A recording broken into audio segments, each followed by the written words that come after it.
మరి ఉత్తరం చూద్దామండి. అలాగే. దీపక్ రాజమండ్రి నుంచి రాస్తున్నారు. శుక్రాచార్యులు దేవశత్రువులైన రాక్షసులకు గురుత్వం వహించడం ఏంటి తెలియచేయగలరు అంటూ రాస్తున్నారు. శుక్రుడు మనకి నవగ్రహాల్లో ఒక శుక్రుడు కనిపిస్తాడు. ఈ శుక్రుడు మహామేధావి. రాక్షసులకు చాలా తెలివితేటలు ఉన్నాయి, కానీ ఎన్ని తెలివితేటలున్నా దేవతల ముందు వాళ్ళు దెబ్బతింటున్నారు. అందుకని బాగా మేధావి అయిన గురువు కావాలి అని శుక్రాచార్యుల వారిని గురువుగా ఎన్నుకున్నారు.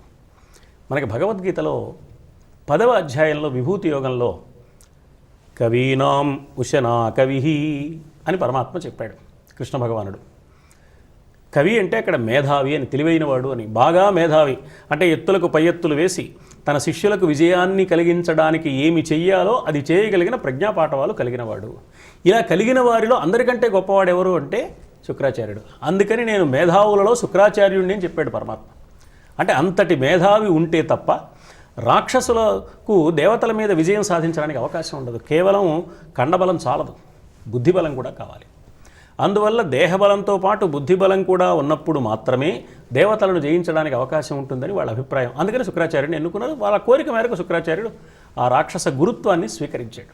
చాలా సందర్భాలలో రాక్షసులకు సమస్యలు వచ్చినప్పుడు, దేవతల చేతుల్లో వాళ్ళు ఓడిపోయినప్పుడు శుక్రాచార్యుల వారి సలహా మేరకే వాళ్లకు విజయం లభించింది.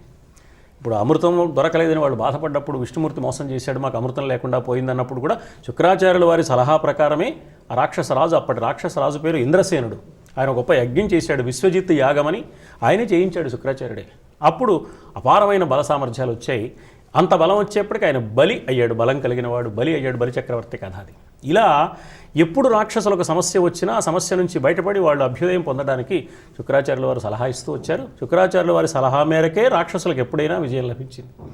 ఆ రాక్షసులందరికీ శుక్రాచార్యుడి మీద అపారమైన గురుభక్తి ఉంది.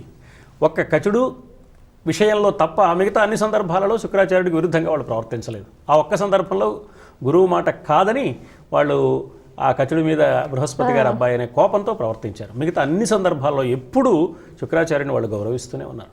ఇంకా దేవతలైనా ఎప్పుడైనా దేవగురువు అయిన బృహస్పతిని కొన్ని సందర్భాలలో లెక్క చేయలేదు. కానీ దేవేంద్రుడు అంతటి వాడు కూడా బృహస్పతి వస్తే సభకి ఆయన పట్టించుకోకుండా నిర్లక్ష్యం చేసిన సందర్భాలు ఉన్నాయి, మనకి పురాణాల్లో కనిపిస్తాయి. దేవి భాగవతంలో కనిపిస్తుంది, భాగవతంలో కనిపిస్తుంది. కానీ రాక్షసులు ఎప్పుడు అలా చేయలేదు. శుక్రాచార్యుడికి అపారమైన గౌరవం ఇచ్చారు. ఎందువల్లంటే అతడి వల్లనే విజయం మనకు సాధ్యం అని వాళ్ళు నమ్మారు. వాళ్ళ అనుభవం కూడా అదే. అందువల్ల వాళ్ళ అభ్యర్థన మన్నించి ఆయన గురుత్వం వహించాడు. అందులో ఏమీ దోషమేం లేదు అలా వహించడంలో. నమ్మిన వారి, ఆశ్రయించిన వారికి సహకరించాలి కాబట్టి ఆ పని చేశాడు ఆయన. మరి ఉత్తరం చూద్దాం.